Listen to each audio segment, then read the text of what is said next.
কুলম্বৰ সূত্ৰ কুলম্বছ ল ইতিমধ্যে আপোনালোকে হাইস্কুল লেভেলতো কুলম্বছ লৰ বিষয়ে পাইছে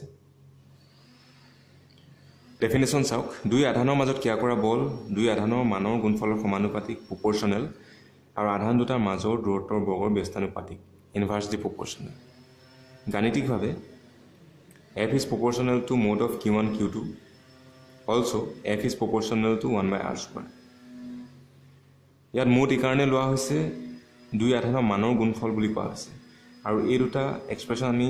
ওপৰৰ বক্তব্য দুটাৰ পৰা পালোঁ 1 আৰু 2 পৰা আমি এনেধৰণে লিখিব পাৰোঁ F is proportional to mode of Q1 Q2 by R square proportional সাইনটো উঠাই দিয়াৰ লগতে ইয়াত এটা কনষ্টেণ্টে মাল্টিপ্লাই কৰিব লাগিব গতিকে ইকুৱেল সাইন আহি যাব F equal to K into Q1 Q2 by R square গতিকে এইটো হৈছে কুলম্বছ লৰ মেথামেটিকেল এক্সপ্ৰেছন যেটো অলৰেডি আমি হাই স্কুলতো পাই আহিছোঁ Q1 Q2 ইয়াত আধান বুজাইছে R হৈছে Q1 Q2 আধানৰ মাজৰ দূৰত্ব বা ব্যৱধান K হৈছে সমানুপাতিক ধ্ৰুৱক আৰু ইয়াৰ এটা কনষ্টেণ্ট ভ্যালু আছে K equal to 9 into 10 to the power 9 metre newton এটা বল যেহেতু এটা ভেক্টৰ ৰাশি গতিকে কুলম্ব বলৰ দিশটো হৈছে এনে ধৰণৰ কুলম্ব বল দুই আধান সংযোগী ৰেখাৰ দিশত ক্ৰিয়া কৰে এইটো কথা মন কৰিব যেটো সমানুপাতিক ধ্ৰুৱক পোৱা গৈছে K তাক আমি এনে ধৰণে এক্সপ্ৰেছ কৰিব পাৰোঁ K equal to 1 by 4 pi epsilon naught equals to 9 into 10 to the power 9 Newton যেটো অলৰেডি আমি পাইছোঁ K ভ্যালু ইয়াত 4 এটা numerical value pi equal to আমি জানো 3.14 সো এপসাইলন নটে কি বুজাইছে এপসাইলন নট হৈছে শূন্য স্থানৰ বৈদ্যুতিক প্ৰবেশ্যতা যদি দুটা আধান Q1 Q2 আমি শূন্য স্থানত ৰাখিছোঁ তেনে ক্ষেত্ৰত আমি এপসাইলন নটে বুজাম তাক যদি শূন্য স্থানৰ বাহিৰে বেলেগ মাধ্যমত ৰাখিছোঁ তেতিয়াহ'লে এপসাইলন m এ বুজোৱা হ'ব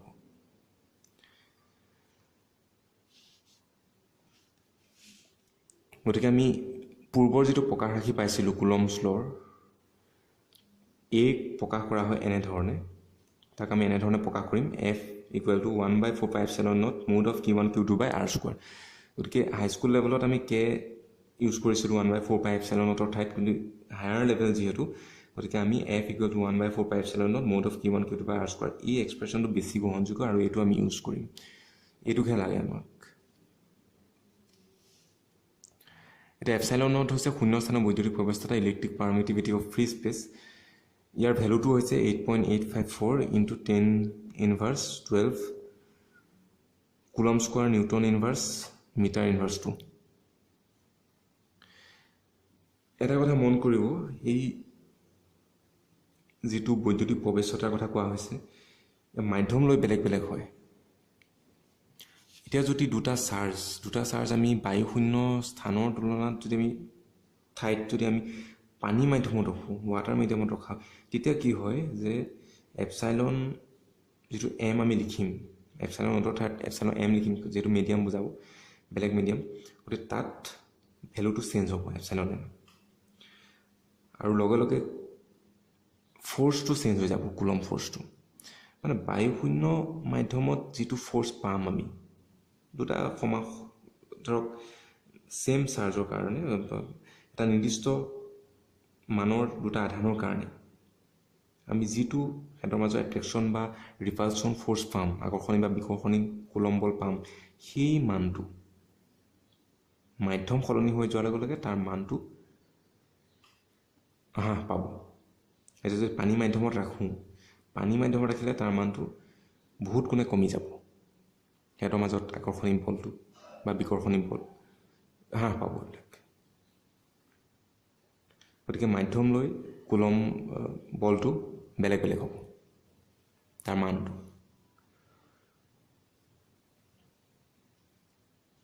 এতিয়া আমি আহোঁ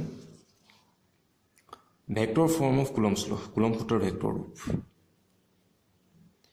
গতিকে ভেক্টৰ ফৰ্ম অফ কুলম্বছ ল ধৰা হওক এইখনত এটা Q1 চাৰ্জ আছে এইখিনি এটা Q2 চাৰ্জ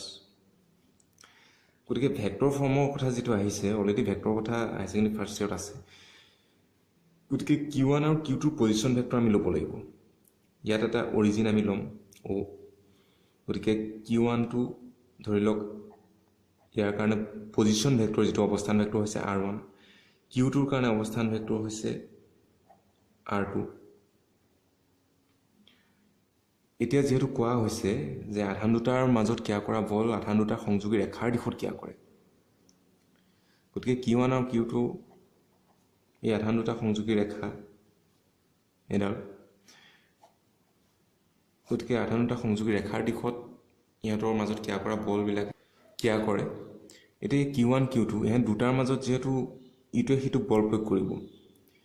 Q1এও Q2ৰ ওপৰত বল প্ৰয়োগ কৰিব Q2ও Q1ৰ ওপৰত এটা কুলম্ব বল ক্ৰিয়া কৰিব এতিয়া Q2 আধানৰ বাবে Q1ৰ ওপৰত যিটো বল পৰিব সেইটোক আমি এক্সপ্ৰেছ কৰিম F12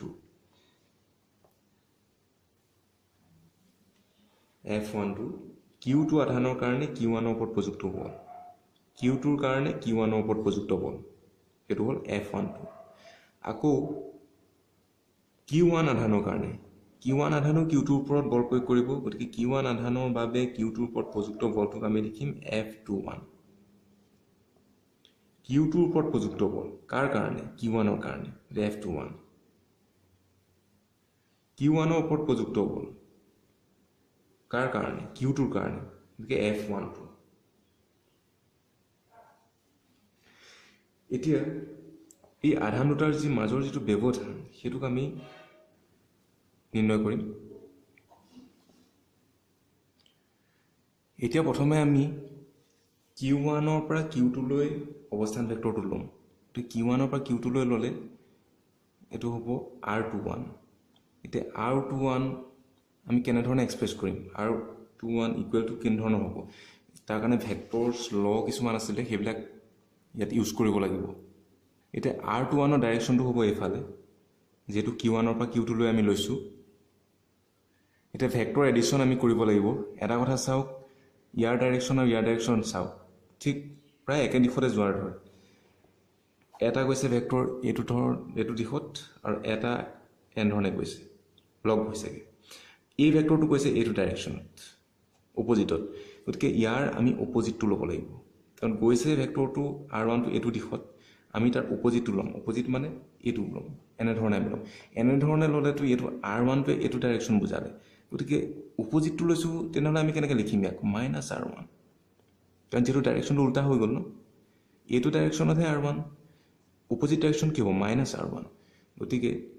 এতিয়া চাওক -R1 এইটো হৈছে R2 গতিকে চাওক এইটো এটা কমপ্লিট হৈ গ'ল গতিকে R21 তাৰমানে আমি এনেকৈ লিখিব পাৰোঁ -R2 plus -R1 plus R2 equals to R21 গতিকে তাক ইয়াত সিম্পলিফাই কৰিলে এনেকৈ হ'ব R2 minus R1 equal to R21 so R21 equal to আমি কি লিখিব পাৰোঁ R2 minus R1 so এইটো হৈছে F21 উলিয়াবৰ কাৰণে আমি প্ৰথমতে এইটো উলিয়াব গৈছো F21 গতিকে F21 উলিয়ালে কি হ'ব এতিয়া F21 মানে অলৰেডি মই কৈছোৱেই কি বুজাইছে যে Q1 আধানৰ বাবে Q2 ওপৰত প্ৰযুক্ত মানে Q2ৰ ওপৰত প্ৰযুক্ত বল Q1ৰ কাৰণে গতিকে তাক আমি বাকীখিনি একে থাকিব 1/4π আহিব Q1 Q2 এইবোৰ একে থাকিব মুঠতে ইয়াত এই যিটো এটাৰ মাজৰ অৱস্থান ভেক্টৰ মানে Q1ৰ পৰা Q2 লৈ যিটো অৱস্থান ভেক্টৰ সেইটো হৈছে R21 গতিকে R21 আহি যাব ইয়াত স্কোৱাৰ কৰিছো আমি এতিয়া চাওক যে ইয়াত ভেক্টৰটো কেলে নিদিলো ইয়াতো ভেক্টৰ আছে কিন্তু ইয়াত কেলে ভেক্টৰ আমি দিয়া নাই এই কাৰণে কাৰণ যদি আপুনি এটা ভেক্টৰ এই ভেক্টৰটো যদি স্কোৱাৰ কৰে তাত ভেক্টৰ সিম্বল দিয়াৰ কোনো প্ৰয়োজন নাথাকে এইটো এটা স্কেলাৰলৈ গুচি যায় এইটো R ভেক্টৰ স্কোৱাৰ নহয় এইটো আপুনি লিখিলে এনেকৈ লিখিব পাৰে যদি এটা সিঙ্গল ভেক্টৰ হয় এই ভেক্টৰ কিন্তু এই ভেক্টৰ a স্কোৱাৰ হয় ভেক্টৰ সিম্বল ইয়াত নাহে এই কথা মন কৰিব গতিকে 1/4π Q1 Q2 পাই ইয়াত আমি ইউনিট ভেক্টৰ ইউজ কৰিব পাৰোঁ ইউনিট ভেক্টৰটো হৈছে R21ৰ দিশত এটা একক ভেক্টৰ এতিয়া হৈ গ'ল এইটো F21 পালোঁ এতিয়া F1 টো আমি উলিয়াম F1 হৈছে তাৰ অপজিটটো আমি প্ৰথমতে লৈছিলোঁ এইটো ডাইৰেকশ্যনত F21 উলিয়াবৰ কাৰণে এতিয়া আমি F1 উলিয়াম F1 উলিয়াম মানে এইটো ডাইৰেকশ্যনত আমি ল'ম এইটো ডাইৰেকশ্যনত ল'লে কি হ'ব R12 হ'ব R12 অৰ্থাৎ এইটোৱেই যে Q2 পৰা Q1 লৈ Q2 পৰা Q1 লৈ গতিকে 1/4πε0 বাকীখিনি একে থাকিব Q1 Q2 R12 গতিকে ইয়াত এনেধৰণে আমি উলিয়াব পাৰোঁ এইটো ভেৰি ইজি প্ৰচেছ আৰু এটা কথা মন কৰিব কুলম্বছ লটোৱে নিউটনছ ল ফ'ল' কৰে নিউটনছ লটো কেনেকৈ ফ'ল' কৰে এতিয়া এটা কথা চাওক যে R21 equal to R2 minus R1 এতিয়া ইয়াত যদি আমি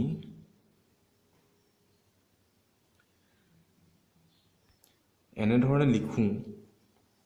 মাইনাছ R2 মাইনাছ R1 তেতিয়াহ'লে দেখিব যে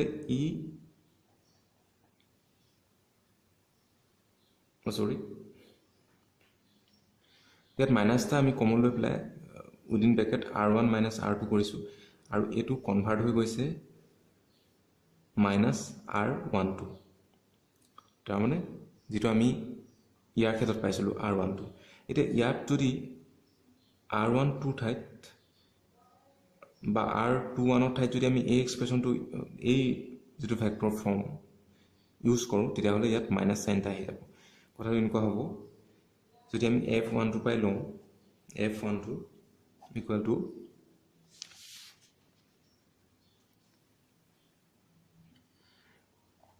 (1/4πε0) Q1 Q2 এতিয়া 1/4πε0 ইয়াত মাইনাছ চাইনটা আহি যাব Q1 Q2 বাই R12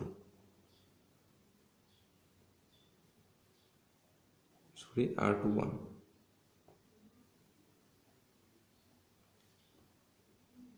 গতিকে F21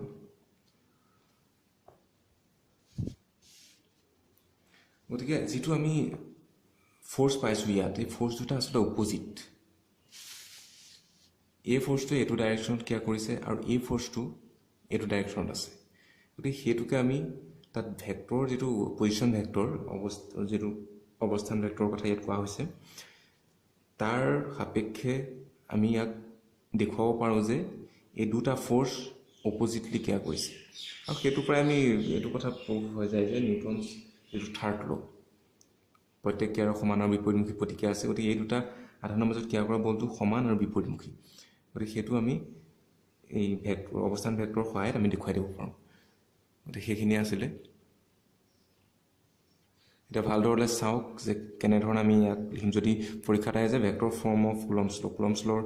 যিটো ভেক্টৰ ফৰ্ম সেইটো কৰি দেখুওৱা তেনেধৰণে আমি কৰিব লাগিব এনেধৰণে কৰিব লাগিব Q1 Q2 দুটা চাৰ্জ এই চাৰ্জ দুটাৰ অৱস্থান vector R1 R2 F12 F21 already কৈছোঁ এইখিনি কথা R21 আমি ল'ম R2 মাইনাছ R1 লিখা কথাখিনি চাওক ধৰা হওক R1 আৰু R2 কমে Q1 আৰু Q2 আধানৰ মাজৰ অৱস্থান ভেক্টৰ Q1 আধানৰ বাবে Q2ৰ ওপৰত প্ৰযুক্ত বল F21 Q1ৰ পৰা Q2 লৈ অৱস্থান vector R21 equals to R2 minus R1 চবতে ভেক্টৰ চিম্বল ইউজ কৰিব এতিয়া কুলম্বৰ সূত্ৰৰ পৰা F21 equals to 1/4πε0 Q1 Q2 by R21 square into unit vector R21 য'ত R21 হৈছে R21ৰ দিশত একক ভেক্টৰ আকৌ Q2 আধানৰ বাবে Q1ৰ ওপৰত প্ৰযুক্ত বল F12 Q2ৰ পৰা Q1 লৈ অৱস্থান vector R12 equal to R1 minus R2 এটা কুলম্বৰ সূত্ৰৰ পৰা F12 equals to 1/4πε0 Q1 Q2 by R square R12 square into unit vector R12 য'ত R12 হৈছে R12ৰ দিশত একক ভেক্টৰ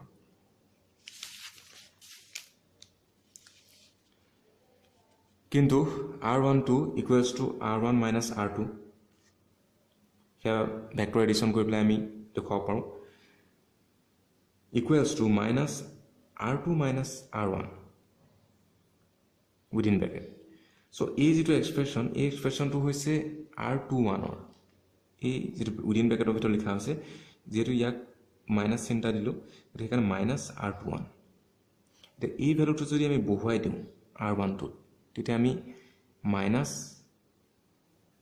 এইটো পাই যাম F1টোত বহুৱাই দিলে আমি মাইনাছ F21 পাই যাম তো এইটোৱে প্ৰুভ কৰে যে কুলম্বছ লয়ে নিউটনছ যিটো থাৰ্ড ল ফ'ল' কৰে মানি চলে গতিকে F12 1/4πε0 Q1 Q2 R12 square unit vector R12 minus 1/4πε0 Q1 Q2 R21 whole square unit vector R21 গতিকে এই এক্সপ্ৰেশ্যনটো এই অংশটো মাইনাছটো বাদ দি পেলাই যদি আপুনি এই ভিতৰৰ অংশটো চাই এই অংশটো হৈছে F21 গতিকে মাইনাছটো আগত আছে মাইনাছ আহি গ'ল মাইনাছ F21 গতিকে ইয়াৰ পৰা প্ৰমাণিত হয় যে কুলম্বৰ সূত্ৰই নিউটনৰ তৃতীয় সূত্ৰ মানি চলে গতিকে এইখিনি আছিলে কুলম্ব সূত্ৰৰ ভেক্টৰ ৰূপ